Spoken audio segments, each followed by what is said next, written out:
हाँ भाई, कैसे हैं? Score revision most awaited. ठीक है, पिछली क्लास के अंदर हम लोग हेलोजन फैमिली पढ़ रहे थे और हमने Cl2 गैस तक कंप्लीट कर लिया था। अब उसके बाद हम आगे बढ़ते हैं और वह है ब्लीचिंग पाउडर।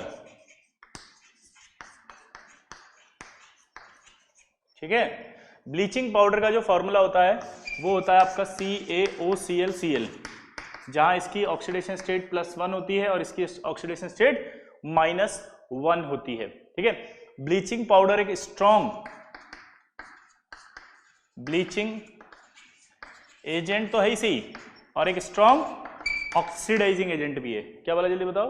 ब्लीचिंग एजेंट तो है ही सही, स्ट्रॉन्ग ऑक्सीडाइजिंग एजेंट भी है। और वो ऑक्सीडाइजिंग एजेंट का जो इंग्रेडिएंट है अगर, तो वो ये है नेसेंट ऑक्सीजन। और कौन सा आयन रेस्पॉन्सिबल है, ये सवाल आ चुका कई बार एग्जाम में कि ब्लीचिंग पाउडर के अंदर जो है वो कौन सा ऐसा इंग्रेडिएंट होता है जो ब्लीचिंग एक्शन के लिए या ऑक्सीडेशन के लिए रेस्पॉन्सिबल होता है। तो आंसर आएगा OCl।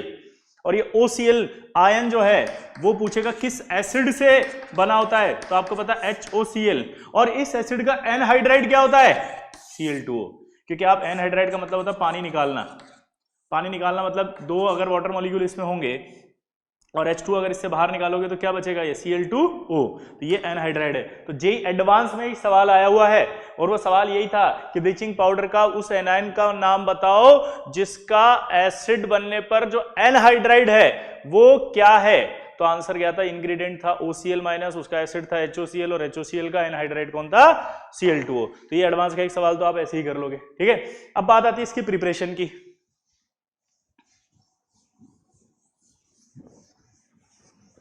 अब प्रिपरेशन की बात करते हैं तो सिंपल है प्रिपरेशन, कुछ भी नहीं है। Cl2 गैस जो होती है उसको स्लैग्ड लाइम में, किसमें?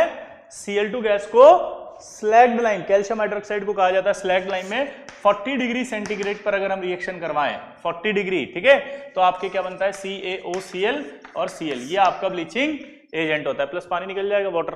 ठीक है, तो ये आपका ब्लीचिंग पाउडर का प्रिपरेशन हो गया। ठीक, प्रिपरेशन के बाद अगर हम इसकी प्रॉपर्टी की बात करें तो प्रॉपर्टी सबसे इंपॉर्टेंट है कि ऑन लॉन्ग स्टैंड, यानी कि आप इसको थोड़ी देर लंबे समय तक अगर छोड़ दें तो लंबे समय तक छोड़ने पर ये तुरंत ही टूट जाएगा। क्या बोला जल्दी बताओ मैंने? लंबे समय तक इसको रखें तो ये टूट जाएगा। चलो बताओ किसमें टूटेगा, सोच के बताओ फटाफट। बोलो किसमें टूटेगा जल्दी।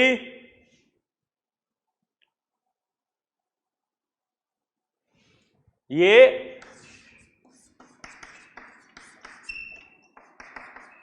तुरंत टूट जाएगा। इसका नाम बोलो, कैल्शियम। इसका खुद का नाम क्या होता है बताओ? अगर आप इसको देखो तो ये OCl होता है। अगर आपको याद होता HCl का एसिड होते थे HOCl, HClO2, HClO3, HClO3 का एक नाम होता था क्या? Chloric acid. तो ये क्या हो जाएगा? Calcium chlorate. किसमें टूट गया? Calcium chlorate. कैल्शियम क्लोरेट के अंदर अगर हम बात करें तो ये आपका कैल्शियम क्लोरेट और ये आपका CaCl2 किसमें टूट गया? ये कैल्शियम क्लोरेट और CaCl2 किसमें टूटा जल्दी बताओ? कैल्शियम क्लोरेट और CaCl2। लेकिन अगर इसी रिएक्शन की बात करें हम और इसके अंदर जो है वो कोबाल्ट क्लोराइड, ये कोबाल्ट क्लोराइड कैटलिस्ट की तरह बिहेव करता है। ये रिएक्शन आपको इंपॉर्टेंट है क्योंकि S ब्लॉक की शीट में यहां पर X+Y रिएजेंट पूछे गए हैं। S ब्लॉक की जब आप शीट सॉल्व करेंगे तो उसमें ये होगा कि ये जो कंपाउंड है S ब्लॉक एलिमेंट का एक कंपाउंड है। अगर ध्यान दो तो कैल्शियम S ब्लॉक होता है, ये कोबाल्ट क्लोराइड है और ये कोबाल्ट क्लोराइड यहाँ कैटलिस्ट की तरह बिहेव कर रहा है और कैटलिस्ट की तरह बिहेव करेगा तो यहाँ टूटने पर X+Y बनेगा। तो आपको बताना पड़ेगा कि X+Y जो है वो क्या है। ठीक है, तो आंसर बताओ फटाफट क्या है?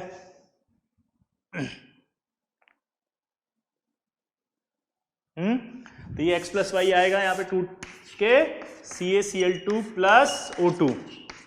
ये तो CaCl2 + O2 बनता है इसकी रिएक्शन से। क्लियर सबको? अगला देखो, अगर आप इसको वापस से पानी में डाल दे तो क्या होगा?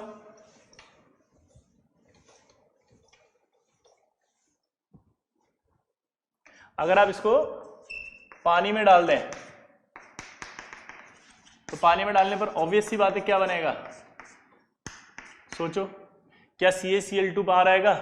क्या कैल्शियम हाइड्रोक्साइड बाहर आएगा? मतलब क्या बाहर आएगा? आप सोच के बताओ। चलो A + B और C अगर ऐसे कोई लिख दे तो आप बताओ क्या होगा, पानी में डाल दे तो इसको, पानी में डालने पर क्या बनेगा, जल्दी बताओ। है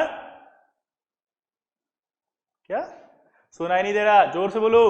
क्या, अरे जोर से भाई, ए भाई जोर से बोलो। पानी में डाल दिया तो क्या बनेगा, अरे वही बनेगा जो पहले था। किससे बनाया था आपने ये,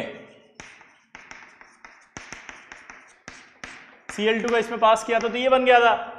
तो इसको वापस पानी में डालोगे तो वही आपका स्लैक लाइम और Cl2 बन जाएगा। ठीक है, अब इसके अंदर क्या होता है, ये नेसेंट ऑक्सीजन है। ठीक है, रिएक्शंस की बात करें, nascent oxygen strong oxidising agent की तरह बिहेव करेगा।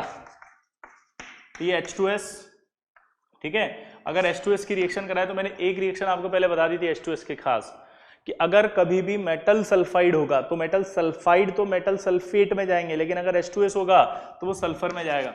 अब जरा इसका मैकेनिज्म आप समझ लो, अगर आपको समझ में आ जाए तो रिएक्शन बहुत ईजी हो जाएंगी। आपको कुछ नहीं करना, देखो इसको ध्यान से देखना, मैं थोड़ा और बड़ा बड़ा लिख देता साफ साफ।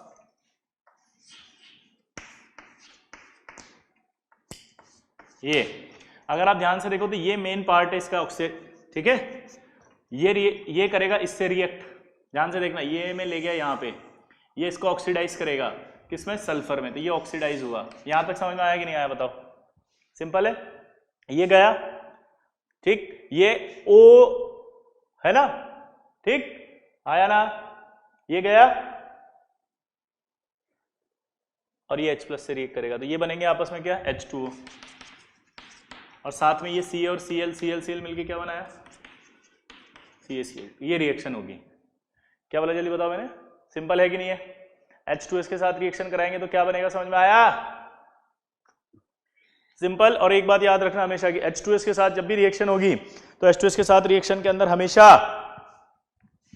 सल्फर बनता है। अब अगर मैं इसी की रिएक्शन में साइड में, ये तो कांस्टेंट है, चलता रहेगा, साइड में एकदम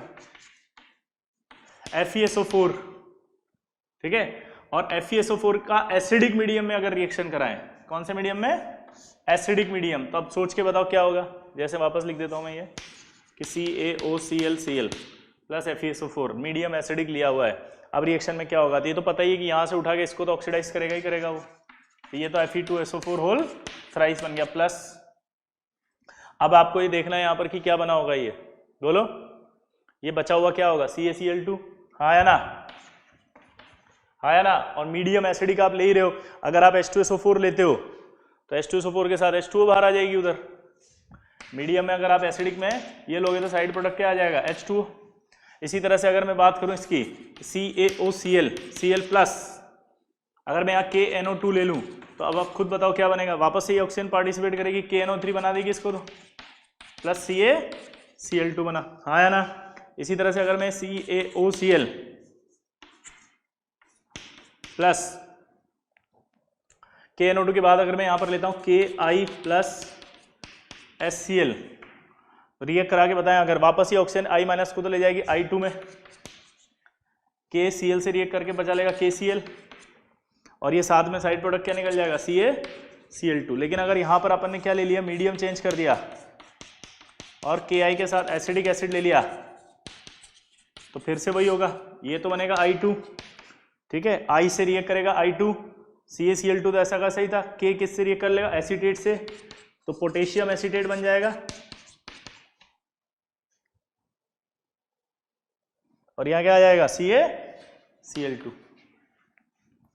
ये समझ में आ रही रिएक्शन है, सिंपल है, बोलो हाँ या ना, क्लियर। एक की पॉइंट आपको मैंने पहले भी बताया था, मैं कई बार बता चुका हूं, फिर से बता रहा हूं कि अगर अमोनिया के साथ रिएक्शन होती है तो अमोनिया के साथ कोई भी ऑक्सीडाइजिंग एजेंट आ जाए, हमेशा वो कौन सी गैस देता है, N2, बस अमोनिया O2 के साथ रिएक्ट करके ही NO देगा। एनी ऑक्सीडाइजिंग एजेंट कौन सी गैस, N2, बस अमोनिया के साथ ही O2 ही आएगा तो ही NO देगा, बाकी सब में N2। तो अगर मैं अमोनिया की रिएक्शन CaOCl Cl से कराऊं, ये ऑक्सीजन तो फिर से जाएगा यहाँ पे, तो क्या बनाएगा वो, तो N2 plus CaCl2 plus H2O, हाँ या ना, पक्का।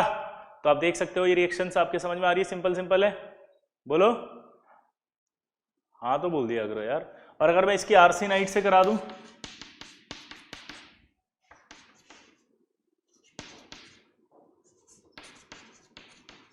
तो ये वापस ऑक्सीजन निकल जाएगा इसमें से और क्या बना देगा ये NaSO4 CaCl2। अगर मैं एसिडिक मीडियम लूंगा तो वो H2 आ जाएगा, हाँ या ना, बोलो। क्लियर? तो ये रिएक्शंस आपको याद रखनी है, बहुत सिंपल सिंपल है, कुछ भी नहीं है। वो जो ऑक्सीजन होती है ना, देखो इधर वापस आप जाके घर पे देखना, ये ब्लीचिंग पाउडर यहाँ लिखा होगा ऐसे, ठीक है। इस ब्लीचिंग पाउडर के अंदर ये बीच में जो ऑक्सीजन है, आपको कुछ नहीं करना, ये जो ऑक्सीजन दिख रही है ना, इस ऑक्सीजन को उठा करके उससे रिएक्ट करा दो, जो भी दिख रहा है उसको ऑक्सीडाइज करा दो, और जो बचा CaCl2 है वो साइड में निकाल दो। सिंपल रिएक्शन से, कुछ भी नहीं करना। तो H2S से क्या बना? सल्फर। अपना जो FeSO4 से क्या बना? Fe2SO4 whole thrice. अपना जो है वो Ki से क्या बना? I2। Ki से अगर एसिटिक एसिड के प्रेजेंस में लिया तो I2, और वहां पोटेशियम एसीटेट, HCl लिया था तो KCl, और अगर आर्सेनाइट लिया तो आर्सेनेट। ऑक्सीडेशन हो गया कंप्लीट। क्लियर? अब ये अगर एसिड से रिएक्शन करा दें हम इसकी,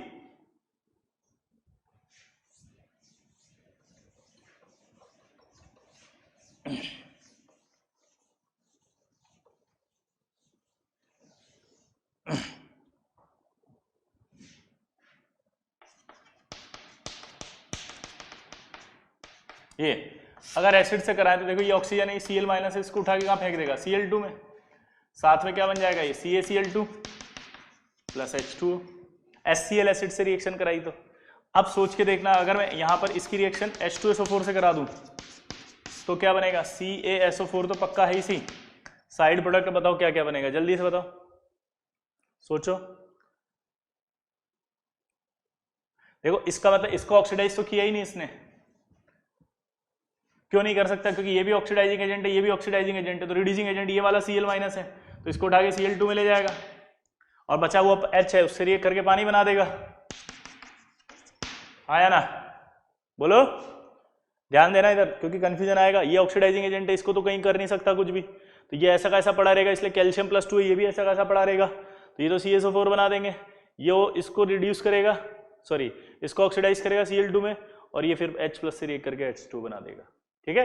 तो अगर एसिड से रिएक्शन आती है तो एसिड से रिएक्शन भी हम कर सकते हैं। क्लियर? H2SO4 से कराओ या HCl से कराओ, एक ही बात है। अब अगर यही रिएक्शन हम किससे कराएं? CO2 से, तो ये ऑक्सीजन जो है वो फिर से इससे रिएक्ट करके Cl2 बनाएगा। अब ये ऑक्सीजन -2 में गया, H तो है नहीं, H नहीं है तो रिएक्शन किससे करेगा? अब तो वो इससे जुड़ जाएगा, इसलिए क्या बनाएगा? कार्बोनेट, और कैल्शियम खाली पड़ा हुआ है इसलिए प्रोडक्ट क्या बनेगा? Calcium carbonate. तो रिएक्शन अपने आप हो गई। दोबारा देखो, ये ऑक्सीजन था, इसने इसको Cl2 में ले गया, ये बचा हुआ पड़ा हुआ कोई है नहीं इसके पास, इसलिए इससे रिएक्ट करके कार्बोनेट बनाया, कार्बोनेट से रिएक्ट करके CaCO3 बना दिया। ठीक है? तो ये ब्लीचिंग पाउडर की रिएक्शंस भी हो गई।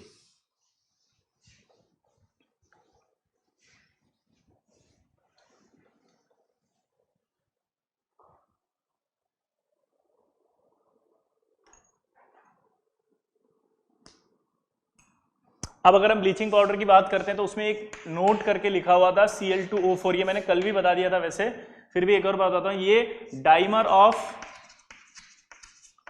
ClO2 नहीं है, नॉट। ये क्या है? Chlorine perchlorate. इसका नाम क्या है? Chlorine perchlorate. Chlorine perchlorate. ClO2 का डाइमर नहीं होता है, ClO2 में डाइमर नहीं होता, केमिकल बॉन्डिंग में पढ़ा था। ClO2 एक ऑड इलेक्ट्रॉन बॉन्ड बनाता है, इसलिए उसमें लीस्ट टेंडेंसी होती है डाइमर की, वो डाइमर नहीं बनाता है। फिर से बोल रहा हूं, ClO2 में केमिकल बॉन्डिंग में जाना, ऑड इलेक्ट्रॉन मॉलिक्यूल्स पढ़ाया था, उस ऑड इलेक्ट्रॉन मॉलिक्यूल के अंदर बताया था कि ClO2 डाइमर नहीं बनाता है, क्योंकि उसमें ऑड इलेक्ट्रॉन बॉन्ड पाया जाता है। क्लियर सबको? अगला, इसका नाम क्या है फिर? ये Cl2O4 जो दिख रहा है, क्लोरीन परक्लोरेट।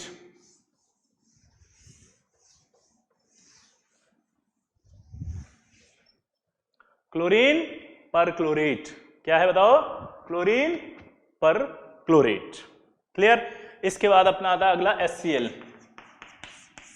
अब HCl की प्रिपरेशन करें तो टेस्ट विद एसिड अगर याद हो तो देखना इधर, Cl माइनस में अगर कंसंट्रेटेड H2SO4 डालते हैं तो क्या बनता है? HCl, क्योंकि Cl माइनस की रिड्यूसिंग प्रॉपर्टी ज्यादा है, वो आगे मतलब रिड्यूसिंग प्रॉपर्टी है लेकिन कंसंट्रेटेड H2SO4 के साथ रेडॉक्स नहीं देता, इसलिए Cl2 नहीं बनता था। ये चीज हमने सॉल्ट एनालिसिस के अंदर भी पढ़ी थी।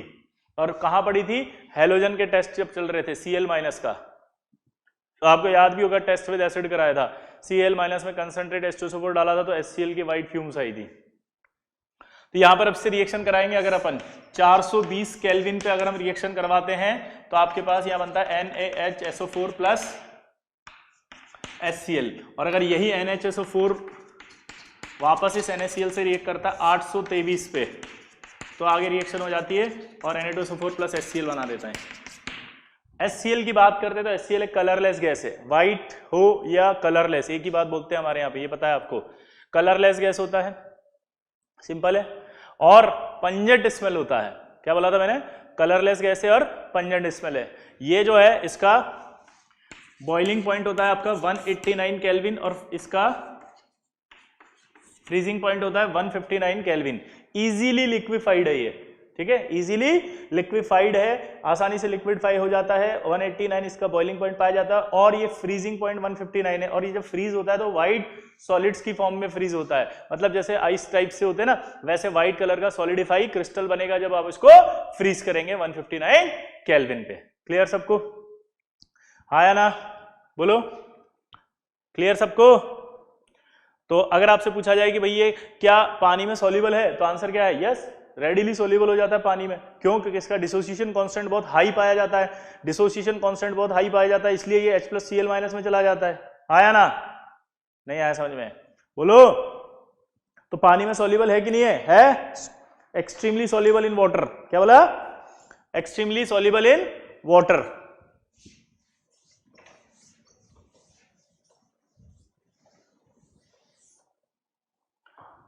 अब पानी में डिसोसिएट हो जाता है, H+Cl में आसानी से चला जाता है, और इसका अमोनिया के साथ रिएक्शन कराते हैं तो ये NH4Cl बनाता है, और ये NH4Cl का आपको पता है व्हाइट फ्यूम्स पाया जाता है। ये टेस्ट विद, अपन ने पढ़ा भी था कि आइडेंटिफिकेशन कैसे करते हैं HCl की। तो अपन ने पढ़ा था कि अगर टेस्ट ट्यूब में मान लो एसिड डाला, HCl बाहर निकलती है, तो हम पहले से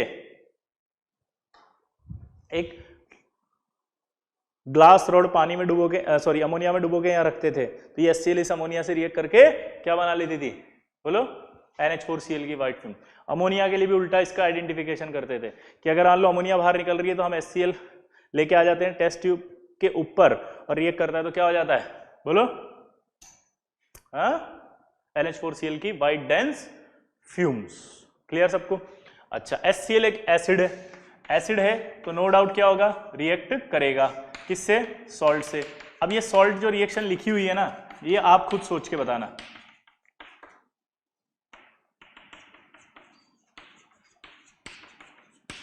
ऐसा नहीं लग रहा है डाइल्यूट HCl है? डाइल्यूट HCl है तो आपको पता है सारे के सारे आयन्स हैं, और ये आयन सारे फर्स्ट ए के हैं, मतलब सब ग्रुप ए के, क्लास ए के। और आपको पता है सबके अंदर जब से एसिड डालते हैं तो आपकी कौन सी गैस निकलती है? CO2 gas. तो जैसे आप इसको एसिड डालेंगे तो कौन सी गैस निकलेगी? यहाँ CO2। यहाँ भी कौन सी निकलेगी? CO2। यहाँ कौन सी निकलेगी? SO2। और बाकी सबसे Cl माइनस Na से रिएक्ट कर लेगा तो साइड प्रोडक्ट क्या आ जाएगा? NaCl, NaCl और NaCl। तो रिएक्शन भी हो गई इसकी, ठीक है। इसके बाद एक सबसे इंपॉर्टेंट पार्ट आता है HCl का, और वो क्या आता है जरा देखना।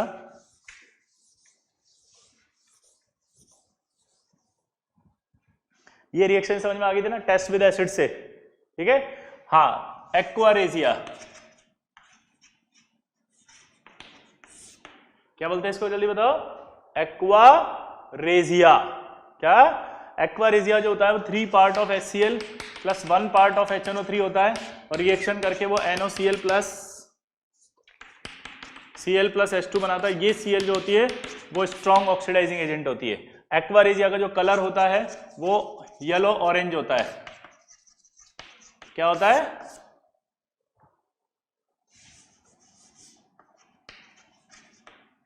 येलो ऑरेंज होता है। क्या होता है? येलो ऑरेंज, ठीक है।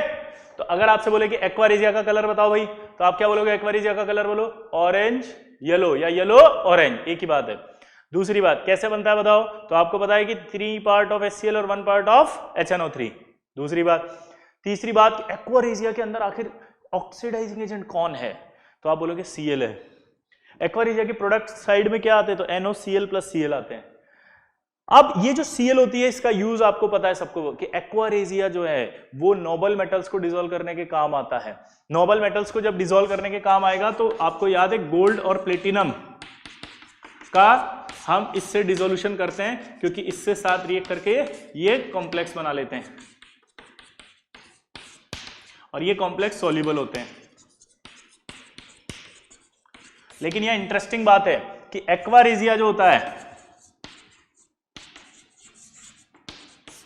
वो एक्वारेजिया सिल्वर को डिसॉल्व नहीं करता, डज नॉट डिसॉल्व। सर लिख के दिया था कि जब Ag रिएक्ट करता है तो AgCl बनेगा और AgCl जो बनता है उस AgCl की लेयर बन जाती है सिल्वर के ऊपर चारों तरफ, प्रोटेक्टिव लेयर जो आगे रिएक्ट ही नहीं करने देती उसको, ठीक है। और AgCl खुद इनसॉल्युबल है पानी में। दोबारा से बोलना, Ag एक्वारेजिया से रिएक्ट करके क्या करेगा, अपने ऊपर AgCl की प्रोटेक्टिव लेयर बनाएगा और वो प्रोटेक्टिव लेयर जब बनेगी तो वो प्रोटेक्टिव लेयर ही रह जाएगी, फर्दर रिएक्ट नहीं करने देगा उसको, और वो AgCl इनसॉल्युबल है तो AgCl इनसॉल्युबल ही रह जाता है AgCl पानी में भी और एक्वारेजिया में भी। क्लियर सबको? ये बहुत इंपॉर्टेंट सवाल है कि सिल्वर क्यों नहीं डिसॉल्व होता जबकि गोल्ड और प्लेटिनम डिसॉल्व हो रहे हैं। आया ना? दोबारा से बोलूं, प्रोटेक्टिव लेयर बना, शीट वीट में कहीं लिखा हुआ नहीं है इसलिए नोट कर लेना, इसको लिख लेना। और ये सवाल आया हुआ है कि which of the following Nobel metal doesn't dissolve in aqua regia, answer है सिल्वर, Ag। क्लियर? रीजन आपसे पूछे तो क्या दोगे? डिसॉल्व क्यों नहीं? क्योंकि अपने ऊपर प्रोटेक्टिव लेयर बना लेता है किसकी? AgCl की, और वो फर्दर रिएक्ट नहीं करने देता, इसलिए वो सॉल्युबल नहीं हो पाता इसमें। ठीक है, तो ये भी आपकी बात खत्म होगी। हाँ या ना? बोलो हाँ या ना? सिंपल है। अब देखो आगे,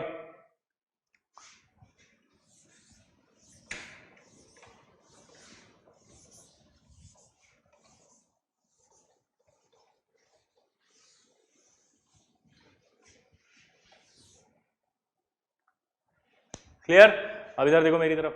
अब इसके HCl के यूज की बात करें तो HCl आपको सबको पता है किस में यूज होगा, तो Cl2 के लिए, क्योंकि HCl में रिएक्ट करा दो Cl2 बन जाती है तुरंत। डेकेंस प्रोसेस पिछली क्लास में भी पढ़ा था। दूसरा NH4Cl के भी प्रिपरेशन में काम आता है, अभी पढ़ा था, अमोनिया से रिएक्ट करा दो NH4Cl बन जाएगा। तीसरा एक और होता है ग्लूकोज बनाने के लिए, कॉर्न स्टार्च जो होता है उससे हम ग्लूकोज बनाने में इसका यूज करते हैं। तो पहला इसका यूज आप बोल सकते हो, तो आपसे पूछेगा तो Cl2 प्रिपरेशन में, NH4Cl प्रिपरेशन में, और तीसरा आपका बोलो कॉर्न स्टार्च से ग्लूकोज बनाने में। दूसरा होता है इसका यूज फॉर प्यूरिफाइंग, या यूं कहो कि extraction of glue from bones, bones में से ग्लू को एक्सट्रैक्ट करने के लिए भी इसका यूज होता है। और प्यूरिफाइंग बॉन ब्लैक। अब ये बॉन ब्लैक क्या होता है सर, इसको समझना जरूरी है। बॉन ब्लैक कुछ भी नहीं, कार्बन का एक सॉलिड क्रिस्टल होता है, ये है ना। मतलब इसको पहले जलाया जाता है खूब सारा, रेडिश करके पूरा जला लेते हैं। जलाने के बाद जो बोन्स होती हैं उस बोन में से जो ब्लैकिश कार्बन पार्टिकल निकलते हैं उसको एक्सट्रैक्ट करने के लिए इसका इस्तेमाल करते हैं डिसॉल्व करके HCl में। तो इसको कहा जाता है फॉर प्यूरिफाइंग, ठीक है ना, बॉन ब्लैक। इसके बाद आपको पता है लेबोरेटरी रिएजेंट में भी काम आता है और मेडिसिन में भी इसका यूज किया जाता है HCl का। किस में यूज किया जाता है? मेडिसिन में और लेबोरेटरी रिएजेंट में। अब जो HCl की सबसे खास बात होती है, वो खास बात पता है क्या है? कि HCl एक एसिड है, हाँ या ना? ये हमारे पेट में भी होता है अगर आपको पता हो तो। और पेट में ये क्या काम करता है आपको पता है? पेट के अंदर हमारे जो फूड हम खाते हैं उस फूड को डाइजेस्ट करने के भी काम आता है, इसका बायोलॉजिकल यूज है। जो हमारा स्टमक होता है उस स्टमक के अंदर खूब सारा HCl भरा होता है, और इसी वजह से जब कभी कभी क्या होता है कि अगर आपको नाम सुना अल्सर वर्ड आता है, अल्सर वर्ड का मतलब क्या होता है कि जब हमारे पेट में कभी कभी कोई स्किन हट जाती है तो HCl जो है उसको, क्योंकि एसिड है HCl, वो उससे टच कर रहा था जिसकी वजह से क्या होता है, वो जलन होने लगती है। ठीक है, तो HCl का एक काम हो गया, हमारे बॉडी के अंदर फूड डाइजेस्ट भी कर रहा होता है। क्या कर रहा होता है जल्दी बताओ? Food digest. ठीक, अब एक खास बात होती है कि वेजिटेबल्स और ऑर्गेनिक जो है, क्या बोला, इसको समझना क्योंकि डाउट आएगा इसके अंदर। वेजिटेबल्स और ऑर्गेनिक कंपाउंड्स को ऑक्सीडाइज करने के भी काम आता है या ब्लीच करने के भी काम आता है, ब्लीच बोल सकते हैं, ब्लीच करने के भी काम आता है इन प्रेजेंस ऑफ मॉइस्चर। अब आप सोचोगे साला HCl कैसे ब्लीच कर सकता है, ये तो रिड्यूसिंग एजेंट है, इसीलिए एक लाइन बोली उसने मॉइस्चर, क्योंकि HCl पानी से रिएक्ट करेगा तो आपका HOCl के अंदर जाएगा मॉइस्चर में, और HOCl में जो ऑक्सीजन है वो ब्लीच करेगी। ठीक है, तो मॉइस्चर की प्रेजेंस में HOCl बनने से वो जो आपका O आएगा वो O इसको ब्लीच करने के काम आता है। और आपको पता है कि इसका ब्लीचिंग एक्शन परमानेंट होता है, इसका ब्लीचिंग एक्शन परमानेंट होता है, इसका ब्लीचिंग एक्शन क्या होता है? परमानेंट। क्लियर? चलो तो HCl भी समाप्त हो गया। इसके बाद आपका आता है इंटर हेलोजेंस।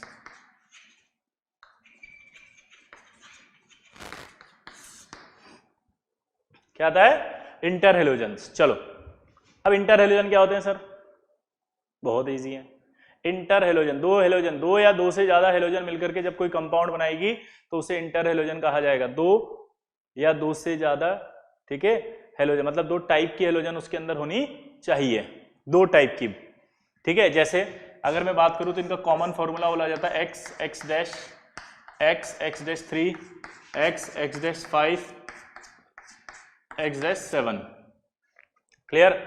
तो ये आपके इंटर हेलोजन कहे जाते हैं। तो इंटर हेलोजन होती है जब दो टाइप की हेलोजन आपस में मिलकर के कोई कंपाउंड बनाती है तो उस कंपाउंड का नाम इंटर हेलोजन कहा जाता है और इंटर हेलोजन को इस तरह से रिप्रेजेंट किया जाता है। इस रिप्रेजेंटेशन में ये जो एटम होगा इसका साइज हमेशा क्या होगा? बिग यानी लार्ज, और इलेक्ट्रोनेगेटिविटी क्या होगी इसकी? लेस।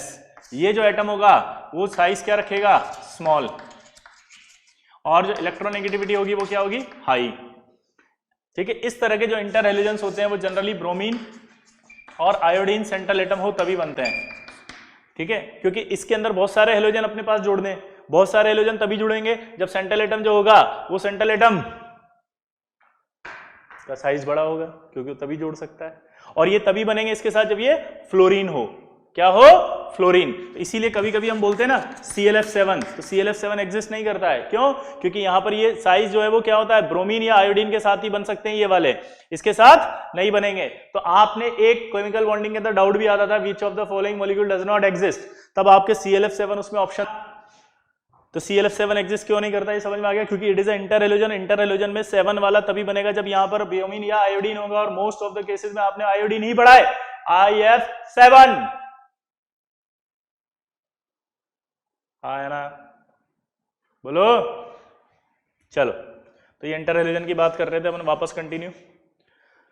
तो इंटर हेलोजन में ये समझ में आ गया आपको कि इसका साइज बड़ा होगा, इसका इलेक्ट्रोनेगेटिविटी कम होगा। अब जैसे एग्जांपल अपन लेते हैं इसका ICl, तब ICl में देखो आयोडीन का साइज बड़ा है, आयोडीन की इलेक्ट्रोनेगेटिविटी इससे कम है, और ये Cl है, इसका साइज जो है वो क्या है? छोटा है, और इलेक्ट्रोनेगेटिविटी ज्यादा है। अब इसकी प्रिपरेशन की बात कर लेते हैं। तो प्रिपरेशन अगर हम बात करें तो बताओ, Cl2 प्लस F2 अगर मिलाएं तो Cl2 प्लस F2 के अंदर आप देखो क्या बनेगा? बोलो। 473 केल्विन पर अगर हम बात करें तो ClF बन जाएगा। लेकिन अगर यहीं पर Cl2 की जगह F2 ज्यादा कर दें मान लो, और टेम्परेचर थोड़ा बढ़ा दें, तो ये ClF3 बन जाएगा। ठीक है, बढ़ा दो तो। इसी तरह से सेम अगर यहां पर मैं क्या करूं, I2 प्लस Cl2 कर दूं तो ये ICl बन जाएगा। और अगर I2 प्लस Cl2 एक्सिस में लगा दूं यहाँ पे तो ये ICl3 बन जाएगा। सेम ऐसे कैसे Br प्लस F2 कर दूं, ठीक है, 3, तो BrF3 बन जाएगा। और अगर ब्रोमीन प्लस 5F2 कर दूं तो BrF5 बन जाएगा। हाँ या ना? ठीक, तो ये पर्टिकुलर वाला जो होता है वो सिर्फ आयोडीन के साथ ज्यादा एग्जिस्ट करेगा, IF7। क्लियर? तो इंटर हेलोजन समझ में आया कुछ कुछ?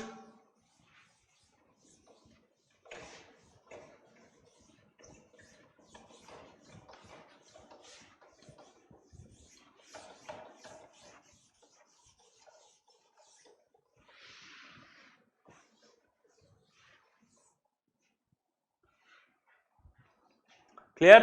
अब इंटर हेलोजेंस की प्रॉपर्टी की बात करते हैं। तो इंटर हेलोजेंस जो होते हैं वो सारे के सारे डायामैग्नेटिक होते हैं। क्या होते हैं? डायामैग्नेटिक। क्या? डाया। जैसे अगर मैं बात करूं ICl, अब आप सोचो खुद ही, ये यहाँ क्या आएगा? प्लस और या माइनस। क्या कोई अनपेड इलेक्ट्रॉन आएगा? नहीं। तो कैसे होंगे ये? डायामैग्नेटिक। और कोवेलेंट भी हैं, देखो आप, कोवेलेंट बॉन्ड है। तो यार जितने भी इंटर हेलोजेंस हैं वो सारे के सारे कोवेलेंट भी होते हैं और डायामैग्नेटिक भी होते हैं। ठीक, पहला स्टेटमेंट। दूसरा सबसे इंपॉर्टेंट पार्ट ये है कि ये सारे के सारे जो है वो अगर अपन बात करें इनकी फिजिकल स्टेट की बात कर रहा हूं तो वोलेटाइल, सॉलिड और लिक्विड होते हैं। क्या बोला जल्दी बताओ? वोलेटाइल, सॉलिड और लिक्विड। वोलेटाइल, सॉलिड और लिक्विड होते हैं सभी एक्सेप्ट ClF। ClF क्या होता है? गैस। ClF क्या होगा? गैस। ठीक है, तो ये सारे के सारे जो है रूम टेम्परेचर पे, अभी क्या बताया मैंने, वोलेटाइल, सॉलिड और लिक्विड होते हैं। वो रूम टेम्परेचर आप सबको पता है 298 केल्विन, और एक CLF आपका क्या होगा यहाँ पे गैस।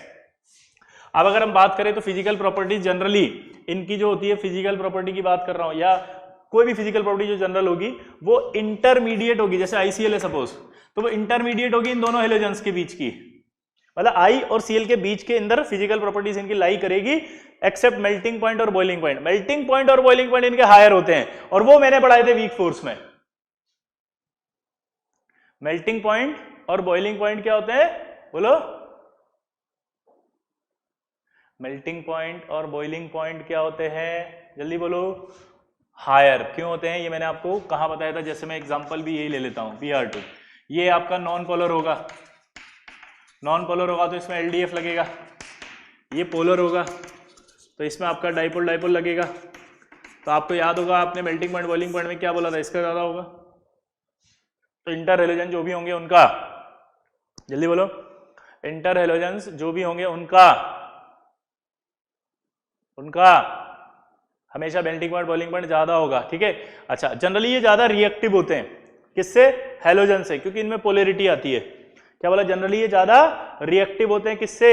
हेलोजन से। क्यों? क्योंकि ये पोलर होते हैं, और पोलर होने की वजह से इनकी रिएक्टिविटी ज्यादा होती है, और ये हमेशा हेलोजन से ज्यादा होंगे, एक्सेप्ट फ्लोरीन। फ्लोरीन आपको पता है ये सबसे ज्यादा रिएक्ट होता है, सबसे ज्यादा रिएक्ट होता है। क्यों? क्योंकि ये अंधेरे कमरे में भी रिएक्शन कर लेता है, ये अंधेरे कमरे में भी रिएक्शन कर लेता है। दोबारा बोलो, अंधेरे कमरे में भी, बोलो, रिएक्शन कर लेता है। इसलिए, जल्दी बोलो, अंधेरे कमरे में भी रिएक्शन कर लेता है, इसलिए ज्यादा रिएक्टिव होता है। तो इंटर हेलोजन की रिएक्टिविटी जनरली हेलोजन से ज्यादा होती है, एक्सेप्ट फ्लोरीन।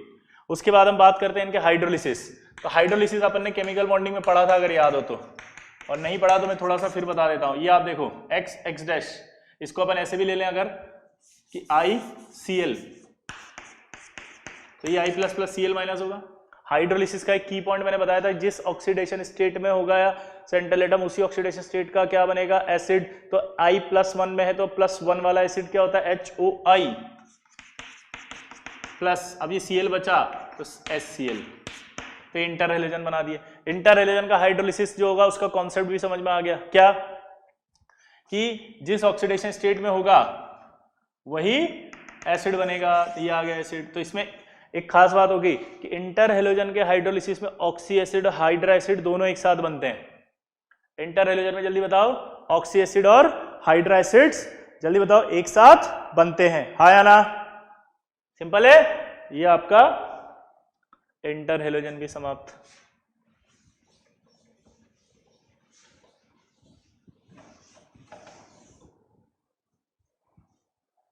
अब अगला है सूडो हेलोजन।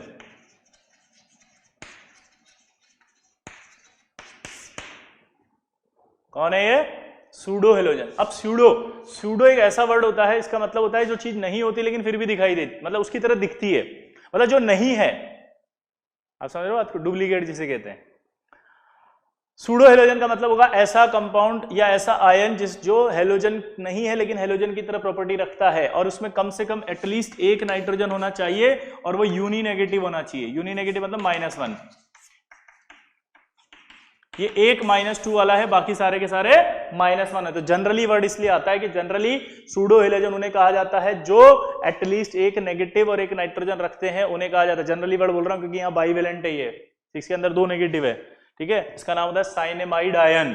क्या नाम होता है? Cyanamide ion. क्या? साइनेमाइड, ठीक। अब डेफिनेशन फिर से बोल रहा हूं, एटलीस्ट एक नाइट्रोजन एक नेगेटिव होना चाहिए, और वो हेलोजेंस की तरह प्रॉपर्टी शो करना चाहिए। जैसे मैं कहूं CN- most common pseudo halogen है। दोबारा बोलना, क्या बोला मैंने?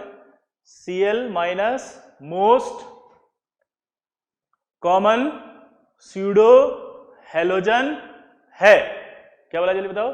मोस्ट कॉमन सूडो हेलोजन है। क्यों? उसका रीजन देखो, हेलोजेंस के साथ ये प्रॉपर्टी कैसे शो करता है। लाइक Cl- की बात करें तो Cl- Cl2 बनाता है, ये भी Cl2 बनाता है ऑक्सीडाइज होकर के CN2। इसका Ag के साथ रिएक्शन करके AgCl बनता है, ये भी AgCN बनाता है। ये व्हाइट PPT पानी में सॉल्युबल नहीं होता, ये भी व्हाइट PPT पानी में सॉल्युबल नहीं होता।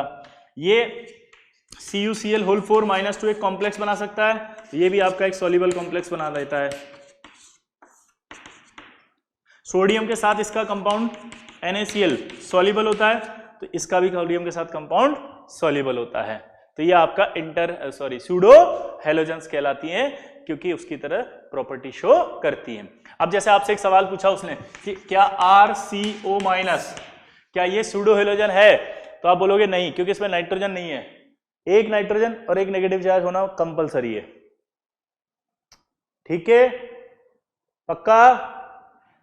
क्या ये सूडो हैलोजन है? नहीं, ये सूडो हैलोजन नहीं है। क्यों नहीं है? क्योंकि इसके अंदर क्या नहीं है बताओ?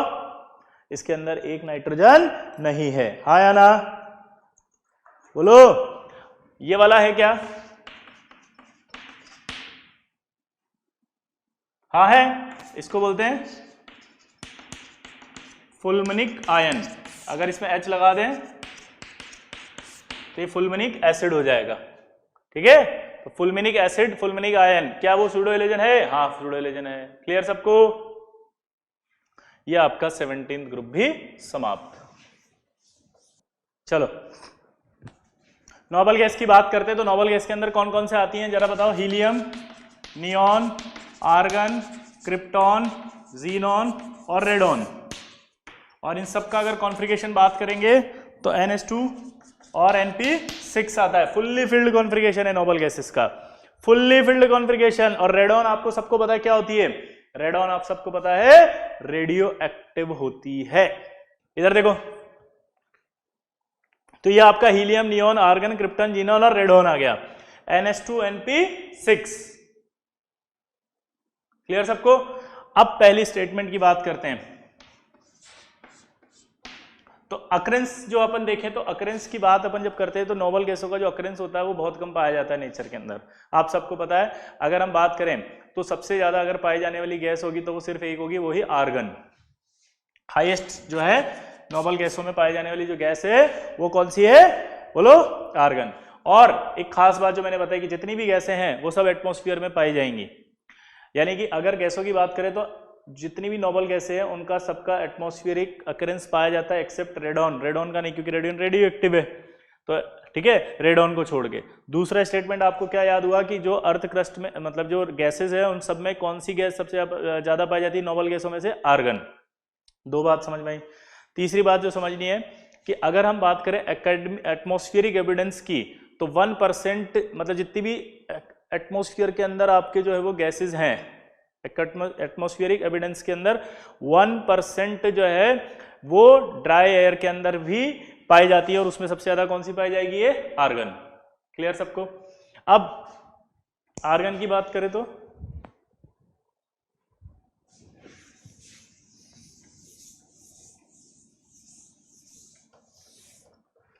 ठीक है। अब अगर हम बात करें कि हीलियम और समटाइम्स जो है वो नियॉन, ये आपके जो है वो पाई जाती है किसमें? बोलो। रेडियो एक्टिव जो मिनरल्स होते हैं उनके अंदर भी एज ए आपके कंपोनेंट थोड़ा सा ये पाए जाते हैं। और रेडियो एक्टिव में जैसे पहला अगर अपन बात करें पिच ब्लेंड, पिच ब्लेंड जो होता है वो U38 होता है, ठीक है, तो पिच ब्लेंड के अंदर भी ये पाई जाती हैं। दूसरा आपको पता हो अगर, ठीक है, मोनोजाइड। मोनोजाइड जो होता है वो थोड़ा कॉम्प्लिकेटेड है। ये मोनोजाइड जो होता है वो कॉम्प्लिकेटेड फॉस्फेट का मिक्सचर होता है एक्चुअली, और उसके अंदर कई सारे जो एलिमेंट हैं,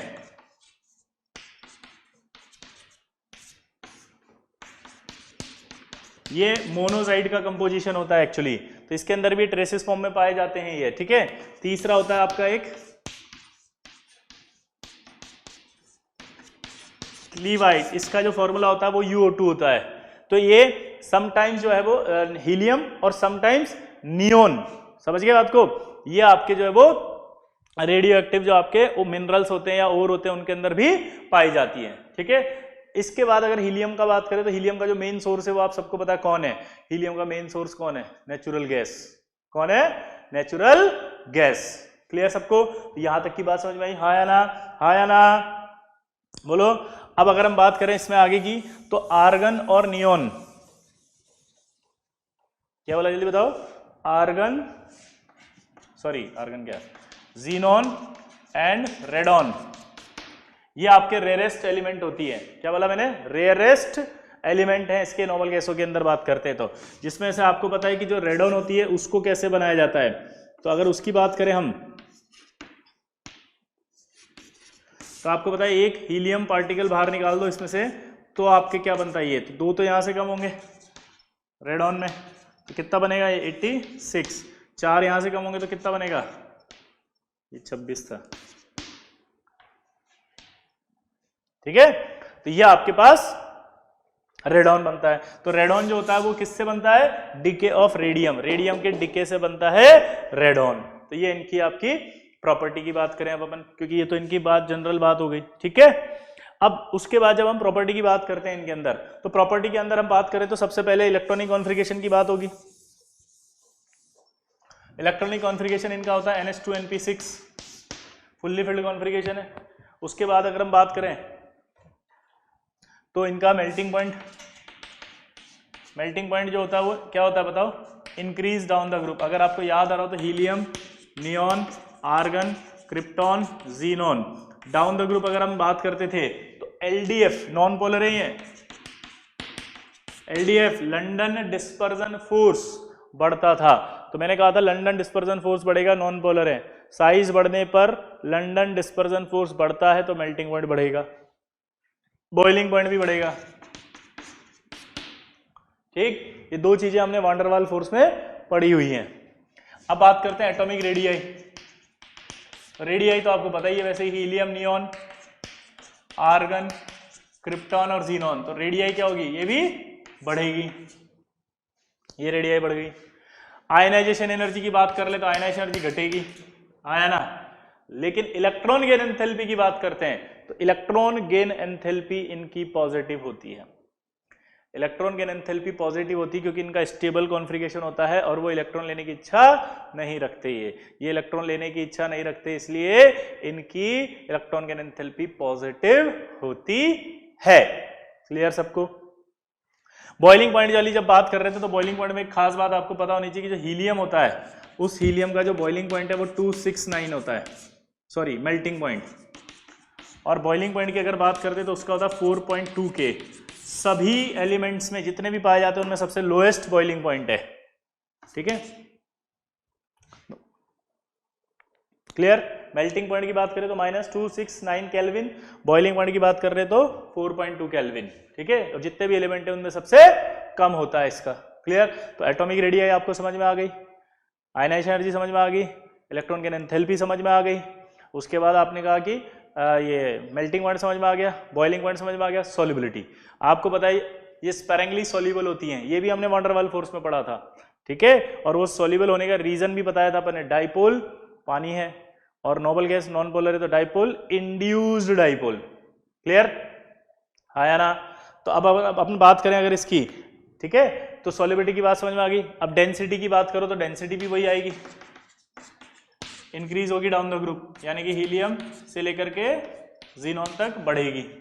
ठीक है, तो डेंसिटी भी बढ़ेगी। तो ये आपकी इनकी प्रॉपर्टीज की बात हो गई। अब जनरल बात करते हैं अपन, तो ये सारे के सारे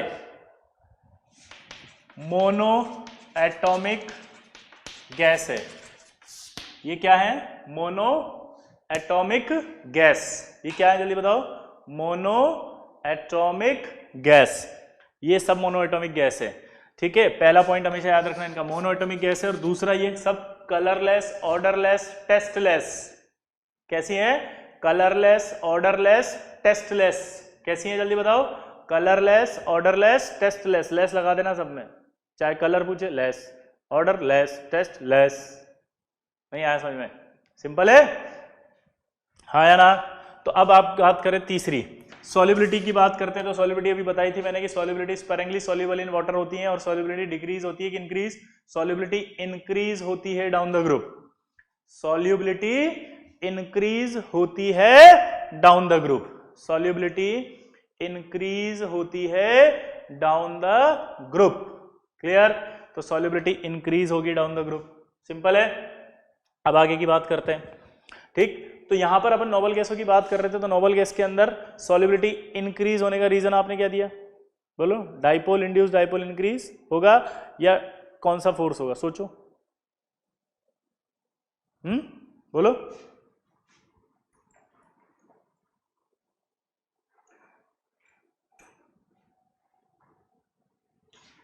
हाँ, डाइपोल इंड्यूस डाइपोल अभी तो बताया था, ठीक। अब वही वाली बात है कि बॉइलिंग पॉइंट की बात करें तो नीचे आने पर बॉइलिंग पॉइंट क्या होगा इनका, बढ़ेगा। उसका रीजन अभी बताया मैंने, एलडीएफ, लंदन डिस्पर्जन फोर्स, यानी इंस्टेंटेनियस इंड्यूस डाइपोल इंटरेक्शन नीचे आने पर बढ़ता है और ये वीक फोर्स होते हैं। तो बॉइलिंग पॉइंट बहुत ज्यादा नहीं होते, डाउन द ग्रुप आने पर घटते हैं या बढ़ते हैं, बढ़ते हैं। हीलियम का बॉइलिंग पॉइंट अभी बताई दिया आपको, सबसे कम होता है 4.2 केल्विन, क्लियर। अब जो बात कर रहे हैं अपन वो है कि केमिकल प्रॉपर्टीज। केमिकल प्रॉपर्टीज की अगर हम बात करें, केमिकल प्रॉपर्टीज की जब बात करते हैं तो केमिकल प्रॉपर्टी की एक खास बात ये होती है कि ये रिएक्ट ही नहीं करना चाहती, क्योंकि इनका जो आउटर शेल है वो पूरा भरा होता है, तो लेस रिएक्टिव होती हैं। फुल्ली फिल्ड कॉन्फिगरेशन है, ठीक है, लेस रिएक्टिव होती हैं। क्यों, उसका रीजन आपसे पूछे तो देंगे, फुल्ली फिल्ड कॉन्फिगरेशन पाया जाता है पहला, और दूसरा आपको ये बोल रहा है कि इनकी आयनाइजेशन एनर्जी हाई होती है, और इनकी, ध्यान से सुनना क्या बोल रहा हूं मैं, आयनाइजेशन एनर्जी हाई होती है और इलेक्ट्रॉन गेन एंथैल्पी पॉजिटिव होती है। तो दो ऑप्शन आपके पास आएंगे, पहला केमिकल इनर्टनेस क्यों होती है नोबल गैसों की, तो उसका रीजन देंगे because off fully filled configuration.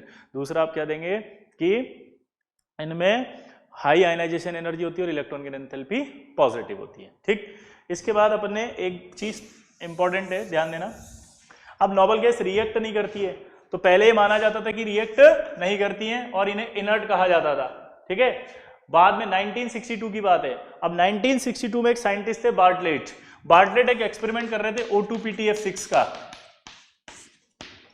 तो O2 और PTF6 की रिएक्शन जब देख ली उन्होंने, तो उन्होंने क्या पाया कि रिएक्शन हो गई, ये कंपाउंड बन गया रेड कलर का आयनिक कंपाउंड बन गया। ये रेड कलर का ये आयनिक कंपाउंड बन गया तो उनका दिमाग खराब हो गया। पता है क्यों? क्योंकि उनके पास एक डेटा पड़ा हुआ था, और वो डेटा था O2 और जीनोन की आयनाइजेशन एनर्जी का डेटा। एक डेटा पड़ा हुआ था O2 और जीनोन की आयनाइजेशन एनर्जी का डेटा, और वो अप्रोक्सीमेट क्या थी, सेम। यानी अगर आप बात करें, इसकी थी 1175, ठीक है, और इसकी थी आपकी 1170। तो आप दिमाग की बत्ती जलाओ कि 1175 में से अगर ये इलेक्ट्रॉन निकाल करके कंपाउंड बना रहा है आयनिक, तो इसका मतलब ये जीनोन में से भी इलेक्ट्रॉन निकाल करके बना सकता है। ये सोचते हुए उन्होंने रिएक्शन कराई, तो उनका दिमाग खराब हो गया जो उनके पास था, क्योंकि रिएक्शन हो गई। क्या बना वो,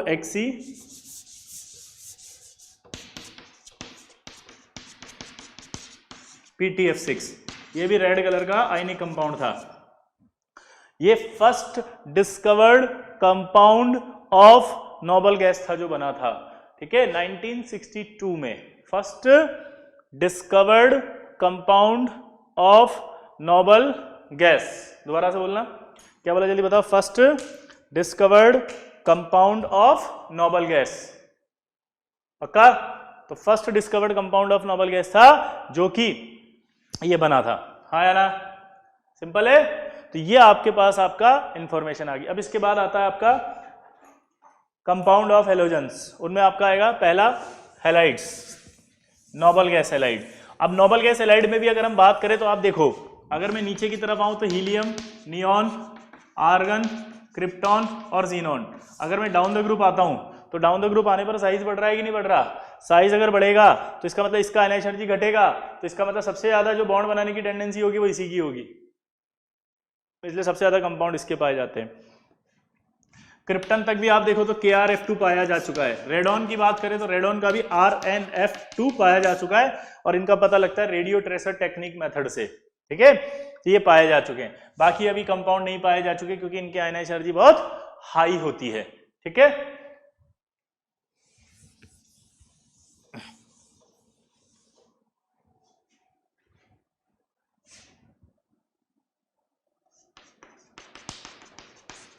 अब हम पढ़ रहे हैं हैलाइड्स ऑफ नोबल गैस, यानी कि जीनोन के हैलाइड। अगर मैं Xc+F2 की रिएक्शन करा दूं तो XeF2 बन जाएगा, लेकिन अगर मैं Xc+F2 की रिएक्शन मैं अगर इसको ज्यादा ले लूं 1:2, ठीक है, 20 के आसपास ले लूं तो क्या बन जाएगा, 1:5, तो क्या ले लूं, XeF4। और अगर मैं इसको और ज्यादा ले लूं तो या एक्सिस के अंदर ले लिया अगर मैंने इसको, तो ये क्या बन जाएगा, XeF6। XeF6 की स्ट्रक्चर आपको याद हो तो मैंने बताई थी, कैप्ड ऑक्टाहेड्रल होती है। XeF6 की स्ट्रक्चर बताओ क्या होती है, कैप्ड ऑक्टाहेड्रल, हाँ या ना? बोलो, कैप्ड ऑक्टाहेड्रल। तो ये अगर आप लेते हो, मैंने अभी बताया 1:2 रेशो अगर लेंगे तो ये तो नॉर्मल रिएक्शन पे हो जाएगी, 1:5 रेशो पे हो जाएगी, 1:x इसमें ले रहे हैं तो 20 पे हो जाएगी। ठीक, हाँ या ना? ये तो 3 रिएक्शन है और तीनों की आपकी बात करें तो इसका जो स्ट्रक्चर है, सोचो क्या होता है, इसका स्ट्रक्चर क्या होता है और इसका स्ट्रक्चर। आपको बाकी स्ट्रक्चर तो समझ में आ जाएंगे, लेकिन इसके लिए आप भूल जाओगे तो मैं बता देता हूँ। हाइब्रिडाइजेशन था sp3d3 और इसकी स्ट्रक्चर थी कैप्ड ऑक्टाहेड्रल। एक बार नोट्स को रिवाइज करना है, बॉन्डिंग के अंदर उसमें लिखा हुआ है आपके पर्टिकुलर कि भाई इसके अंदर ऐसा ऐसा होता है, हाँ या ना? अब देखो, अगर मैं HCF4 की रिएक्शन O2F2 से करा दूं तो प्रोडक्ट क्या बनेगा, जल्दी बताओ। प्रोडक्ट बनेगा HCF6 प्लस O2। ये रिएक्शन आपको मैंने बोला भी था पहले, बहुत इंपॉर्टेंट है। ये फिर से वही प्रोडक्ट आ गया, देखो आप, आया ना? वो प्रोडक्ट आया नहीं आया, बोलो। तो अगर आप इसकी रिएक्शन करा रहे हैं तो O2 भी बन रहा है और वही प्रोडक्ट आ रहा है और यही रिएक्शन है इसका। 143 केल्विन पर ये टेस्ट होता है, ठीक है। तो इसमें आपसे पूछ सकता है कि इसकी रिएक्शन इससे कराने पर ये बन गया और इसकी इससे कराई तो ये बना, इसकी इससे कराई तो वापस ये आ गया, मतलब इस तरह से कनेक्ट करेगा तो आप कंफ्यूज ना हो। क्या बोला, जल्दी बताओ मैंने, आप कंफ्यूज ना हो। ठीक,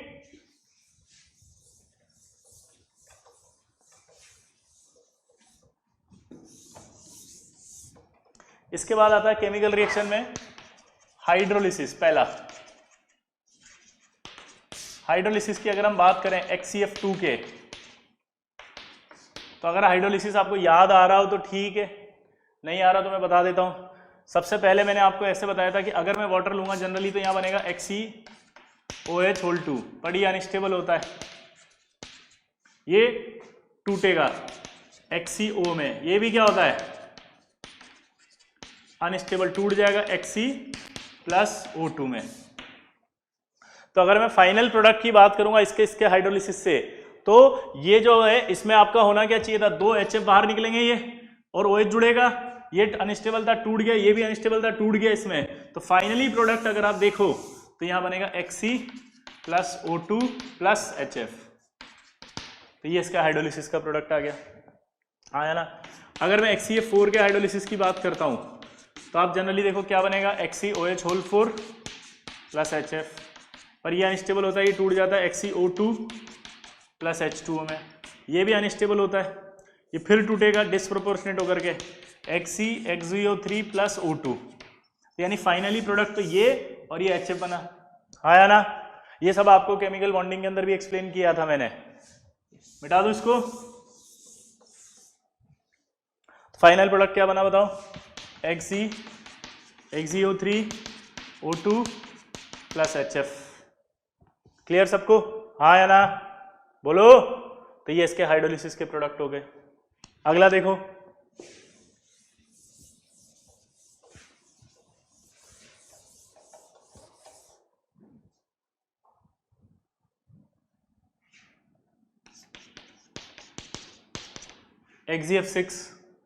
HCF6 की बात करें अगर हाइड्रोलिसिस की, तो ये स्टेप वाइज हाइड्रोलिसिस आपको बताया था, HCOF4+HF। पहले यहां से क्या बाहर होगा, 2 HF हाइड्रोजन के साथ जाएंगे और एक ऑक्सीजन जुड़ गया। अब इसका मतलब एक ऑक्सीजन अंदर जुड़ेगा, देखना जरा, एक ऑक्सीजन अंदर जुड़ेगा और अंदर जुड़कर बनाएगा HCO2F2+HF फिर से, और HCO2F2 फिर रिएक्ट करेगा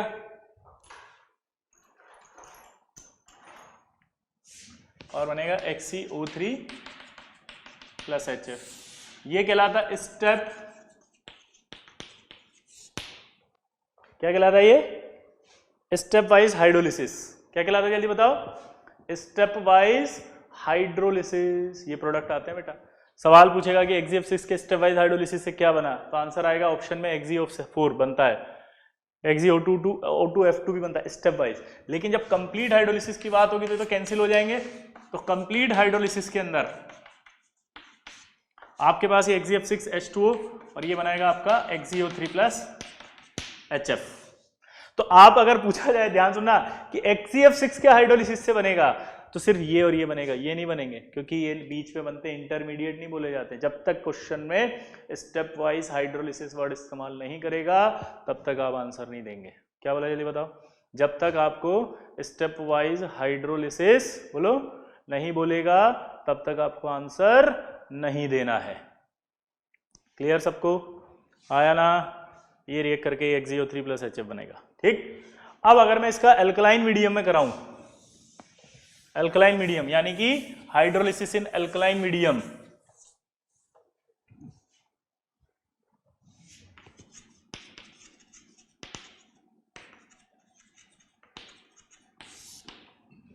तो सोचो क्या होगा।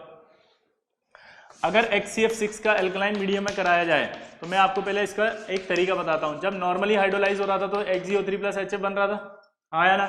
XgO3, ठीक है। अगर एल्कलाइन मीडियम होगा तो बेसिक मीडियम ऐसे होगा, आपको याद करने के लिए बताता हूं, इसमें जोड़ दो इसको, H जुड़ा, Xe जुड़ा, O4-, इसका नाम होता है जीनेट आयन। और जीनेट आयन भी क्या होता है? अनस्टेबल, तो ये टूटेगा और ये टूट करके बनाता है XeO6-4- + Xe + O2। ये जो Xe है इसका नाम होता है परजीनेट, इसका स्ट्रक्चर ऐसा होता है।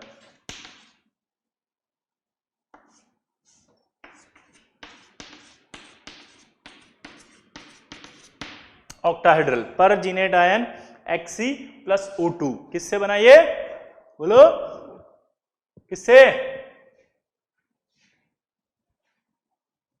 एल्कलाइन हाइड्रोलिसिस HCF6 का। ठीक, बहुत इंपॉर्टेंट है ये एल्कलाइन मीडियम में जो हाइड्रोलिसिस है। क्लियर सबको? तो एल्कलाइन हाइड्रोलिसिस से कौन सा बनेगा? परजीनेट। ये इंटरमीडिएट है इसलिए इसको मत बोलना, फिर से बोल रहा हूं, फाइनल प्रोडक्ट ये है, वो नहीं है, वो तो टूट गया, वो भी नहीं बना, सीधा ये और ये बोलना है आपको, और HF। ठीक है, तो फाइनली प्रोडक्ट इससे रिएक्शन हुई और ये बना है। क्या बोला जल्दी बताओ? फाइनली रिएक्शन हुई और इससे ये बना है, हाँ या ना? क्लियर? चलो,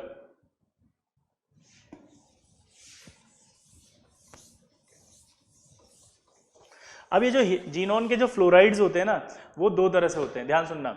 वो क्या होते हैं? फ्लोरीनेटिंग एजेंट भी होते हैं, फ्लोरीन देते हैं आसानी से।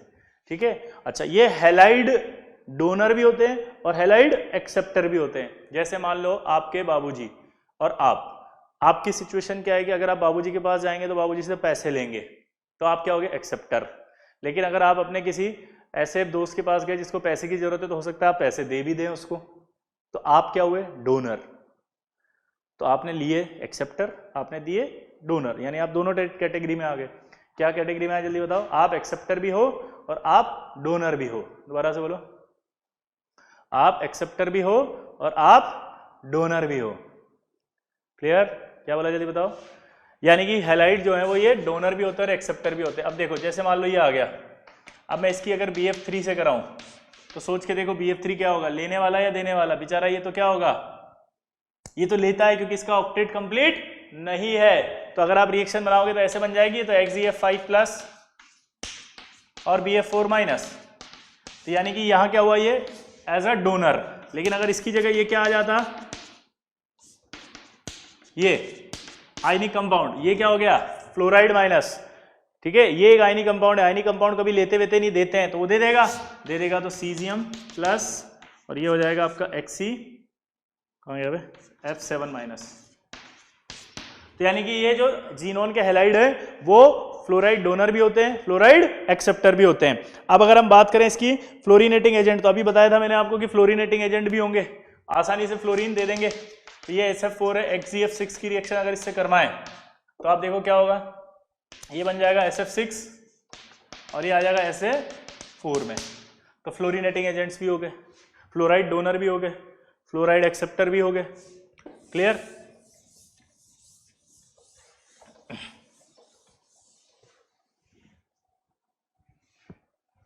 आया ना? बोलो, सिंपल है? अरे हाँ तो बोल दो। अब रिएक्शन विद XeF6 की रिएक्शन अगर मैं किससे कराऊं? SiO2 से। तो XeF6 की रिएक्शन अगर SiO2 से कराऊं तो सोचो क्या बनेगा? सोचो, ये रिएक्शन मैंने आपको जब पढ़ा रहा था तब भी बताई थी, बहुत इंपॉर्टेंट है, एग्जाम में अगर आ गई तो आप कंफ्यूज हो जाओगे। सोचो, जल्दी सोचो, फटाफट बताओ, आया ना?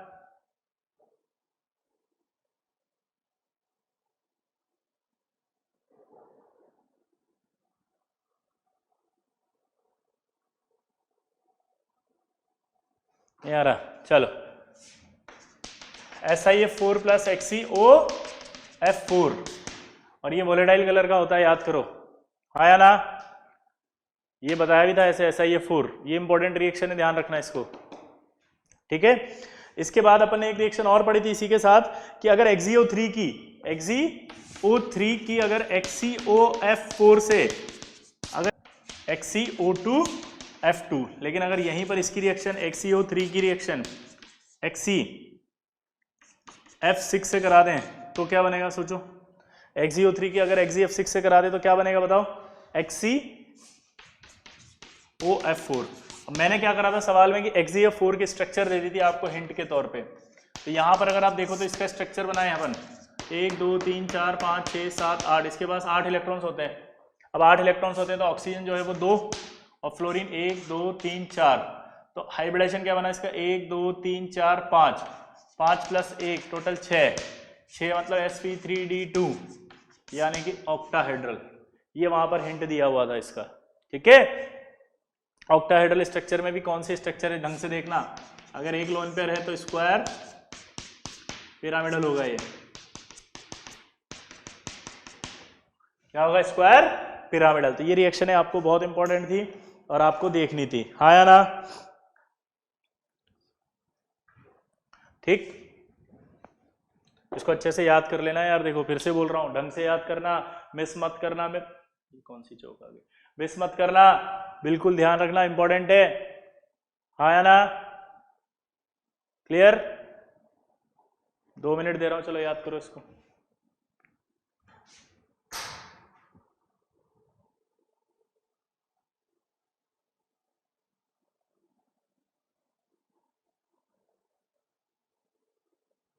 हो गया? अब इनकी रिड्यूस, ये मतलब रिड्यूस भी कर देते हैं, किसको देखो जरा जो है क्या रिड्यूस हो रहा है। अगर मैं XeF2 की रिएक्शन, ये कौन सी चौक है, XeF2 की रिएक्शन अगर H2 से कराऊं तो क्या बनेगा? जल्दी बताओ, जल्दी, क्या ये बनेगा? सोचो, ये रिएक्शन भी आपके लिए बहुत इंपॉर्टेंट है क्योंकि कई बार आ चुकी है ये। क्या बोला? जल्दी बताओ, कई बार आ चुकी है, मोस्ट इंपॉर्टेंट रिएक्शंस हैं, ठीक। तो ये ध्यान रखना इसको, क्लियर। इसके बाद आपके पास आता है, आपको कुछ याद हो तो मैंने बताया था आपको कि हीलियम के कुछ यूजेज याद रखने, जैसे क्रायोजेनिक इंजन में इसका यूज होता है, सुपर कंडक्टर में यूज होता है, हाई सुपर मतलब हाई जो कहते हैं ना सुपर न्यूमेररी मैग्नेट्स बनाने में हीलियम का यूज होता है, ठीक है। उसके अलावा एक सबसे इंपॉर्टेंट कंडीशन थी बेंड। हमारे जो सी डाइवर्स होते हैं ना, गोताखोर जो होते हैं, वो जब समुद्र के अंदर जाते हैं तो उस कंडीशन में पहले क्या होता था कि हमारे ऑक्सीजन का जो सिलेंडर होता था उसमें ऑक्सीजन प्लस नाइट्रोजन का मिक्सचर होता था। जब वो लेकर के जाते थे तो वो अंदर जाने पर धीरे धीरे जैसे ही समुद्र के अंदर और नीचे जाएंगे तो प्रेशर चेंज होता था। प्रेशर चेंज होने की वजह से, प्रेशर चेंज होने की वजह से नाइट्रोजन ब्लड में डिसोल्व हो जाती थी, और अगर नाइट्रोजन ब्लड में डिसोल्व हो जाती थी तो उस कंडीशन से हमारे पेनफुल कंडीशन आती थी, पाँव में दर्द होने लगता था, जॉइंट्स में बहुत तेज, उसको कहते थे बेंड्स। बाद में इस समस्या को दूर करने के लिए हीलियम का इस्तेमाल किया जाने लगा, और जो हीलियम थी वो बहुत लेस वाटर सॉल्युबल थी, तो प्रेशर चेंज होने से वो सॉल्युबल नहीं हुई पानी में, जिसकी वजह से वो कंडीशन नहीं आई बेंड। तो इसलिए आजकल हम किसका इस्तेमाल करते हैं? हीलियम का। क्लियर? तो ये आपका नोबल गैस भी समाप्त, ठीक है। इसको अच्छे से पढ़कर आना, मतलब याद करना, ठीक है, और पी ब्लॉक की शीट कंप्लीट करना अच्छे से, ठीक है। चलिए बाय।